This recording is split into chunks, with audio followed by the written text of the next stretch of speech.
Justice Matters podcast, Glenn Kirshner, and former Republican Congressman from Pennsylvania, Charlie Dent. Gentlemen, great to have you here today. Happy New Year to both of you.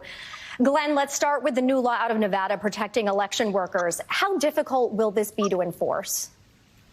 You know, it won't be difficult to enforce, but prosecutors will now have to pretty aggressively consider whether charges should be brought under this new law. You know, enhanced penalties for threatening election workers is not only important, but it has unfortunately become increasingly necessary.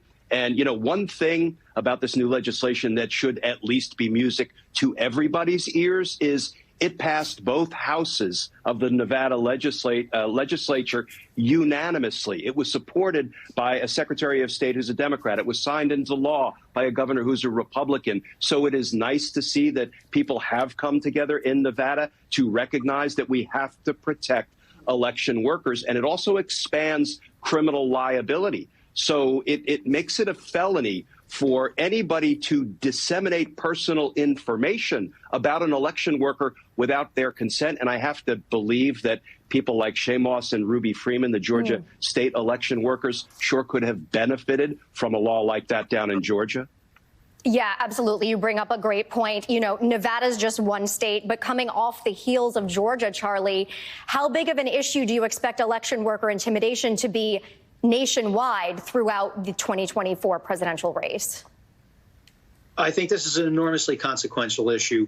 From my experience, you know, these elections only function because of these people who do the work on Election Day, and they're not getting paid a whole lot of money. They think they're doing it out of civic duty. And if they have any reason to fear for their own safety, or if they think it's just too great a burden for them, that it's too much of an aggravation, and they just decide to sit it out, I'm not sure how we can conduct free and fair elections in this country without them. So I think it's really important that other states follow Nevada's lead and do things to protect, enact laws to protect these election workers, because we desperately need them. And so I think it's a very important issue. We saw what happened in Georgia, where Giuliani was just hit with a big settlement over his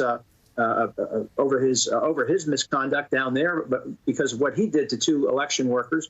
And these are the types of messages that are being sent, I think, to some of these people who don't respect our democratic institutions and the people who really make our elections function. Follow up to that. Are these messages that you talk about, is that enough, or do there have to be more concrete consequences?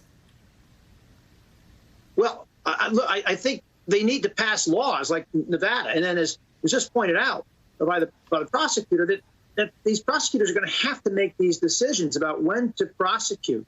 When does the conduct of a person become intimidating, and when is it harassment?